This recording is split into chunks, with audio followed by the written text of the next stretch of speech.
नमस्कार, मेरा नाम है कमल।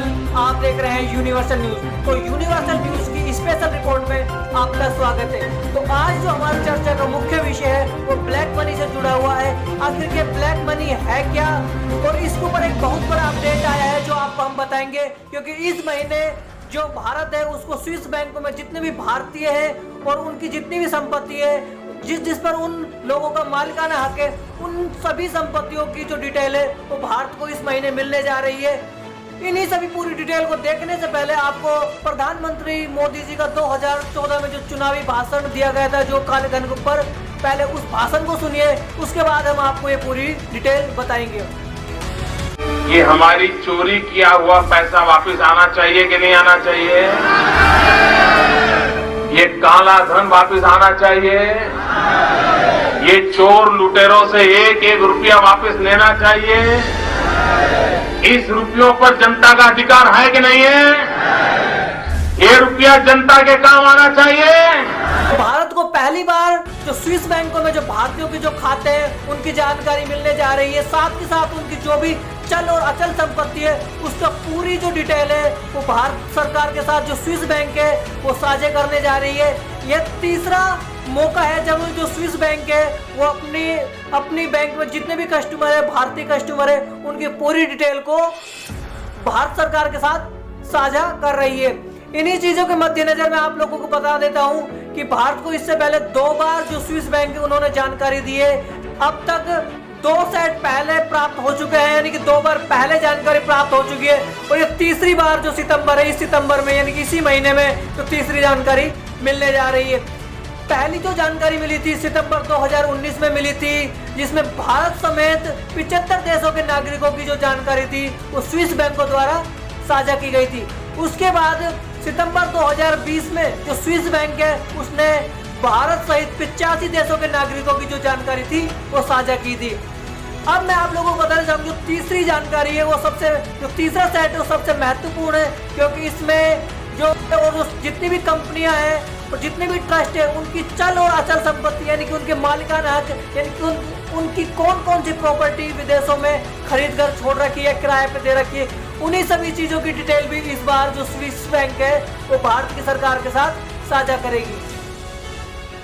अब आप मेरे से ये पूछोगे जो स्विस बैंक है वो इतनी ईमानदार कब से हो गई और इतनी दयालु कैसे हो गई कि उसने जो स्विस बैंक में जो उसके कस्टमर है, जो भारतीय जो अन्य देशों के जो लोग हैं, उनकी संपत्ति और जो उनकी जानकारी है वो साझा करने के लिए तैयार हो गई। तो उसका जो सबसे मेन जो कारण है वो ये है कि जो स्विस बैंक है उसकी जो छवि है वो फिलहाल खराब हो चुकी है, क्योंकि अब स्विस बैंक को जो जाना जाता है वो इस रूप में जाना जाता है कि काले धन को वहाँ पर स्टोर किया जाता है, क्योंकि वो बैंक किसी भी देश को जानकारी देने से मना करते थे।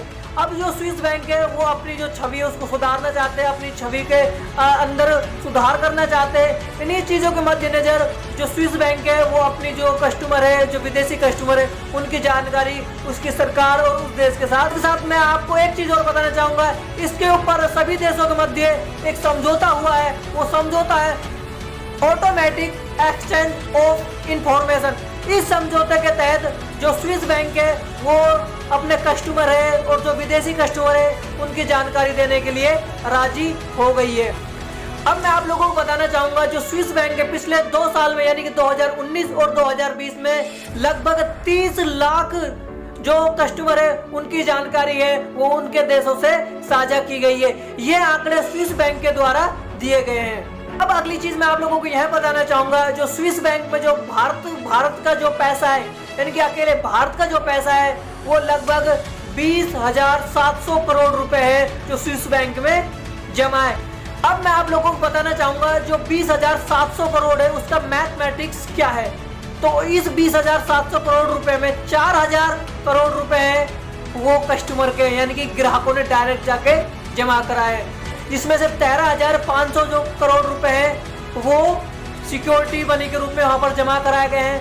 16.5 यानी कि 16.5 करोड़ रुपए हैं वो ट्रस्ट के माध्यम से जमा कराए गए हैं। साथ के साथ 3100 करोड़ रुपए जो बैंकों के द्वारा वहां पर जमा कराए गए, यानी कि ये 20,700 करोड़ रुपए उसकी ये पूरी गणना है। अब मैं आप लोगों को एक बहुत बड़ा फैक्ट और एक आश्चर्यजनक चीज बताऊंगा जब हमारा पूरा देश कोरोना से जूझ रहा था, उस टाइम जो स्विस बैंक है उनके अंदर भारत का जो रुपया था 212% तक बढ़ गया था। यानी कह सकते हैं 3.5 गुना जो भारत का जो मनी है वो स्विस बैंकों में बढ़। अब दूसरी चीज मैं आप लोगों को बताना चाहूंगा, 2019 तक भारत का जो स्विस बैंक में जो पैसा था वो 6025 करोड़ रुपए था। यानी कि आप कह सकते हैं 6025 करोड़ रुपए था वो स्विस बैंक में जमा था। लेकिन पिछले एक साल के अंदर जो स्विस बैंक में जो भारत का जो रुपया है वो 20,700 करोड़ रुपए हो चुका है। यानी कि जब पूरा देश कोरोना महामारी को झेल रहा था, उस समय कुछ लोग अपने जो बैंक अकाउंट है उनको भरने लग रहे थे और अपने पैसे को बाहर भेज रहे थे। अब मेरा मानना है कि आपको ये पूरी वीडियो पसंद आई होगी। साथ ही साथ मैं आप लोगों को एक चीज और बता देता हूँ कि जो काला धन है उसकी जो पूरी डिटेल है, अभी ये सिर्फ 2 साल के आंकड़े थे, अभी इस साल के आंकड़े यानी कि सितंबर में आएंगे, क्योंकि 2 साल पहला सेट आया था 2019 में, दूसरा सेट आया 2020 में और तीसरा सेट है वो इसी महीने आने वाला है। इस महीने आने के बाद काफी डिटेल का पता लग जाएगा और कुछ हद तक ये क्लियर हो जाएगा कि भारत का कुल मिला के कितना मनी जो स्विस बैंकों में जमा है, क्योंकि ये आंकड़े सिर्फ सितंबर 2020 तक थे। अब इनके बाद अब 2021 के जो आंकड़े वो इस महीने आएंगे। जैसे ही इन आंकड़ों का आगे आते हैं हम उस चीज की पूरी डिटेल आपको बताएंगे कि कितने भारतीयों के जो स्विस बैंक में अकाउंट है, साथ के साथ उनकी कितनी चल संपत्ति है। इन्हीं सभी चीजों की डिटेल जानने के लिए देखते रहिए यूनिवर्सल न्यूज ऑफ इंडिया। तो आज की इस स्पेशल रिपोर्ट में इतना ही। देश दुनिया की तमाम बड़ी खबरों को देखने के लिए देखते रहिए यूनिवर्सल न्यूज ऑफ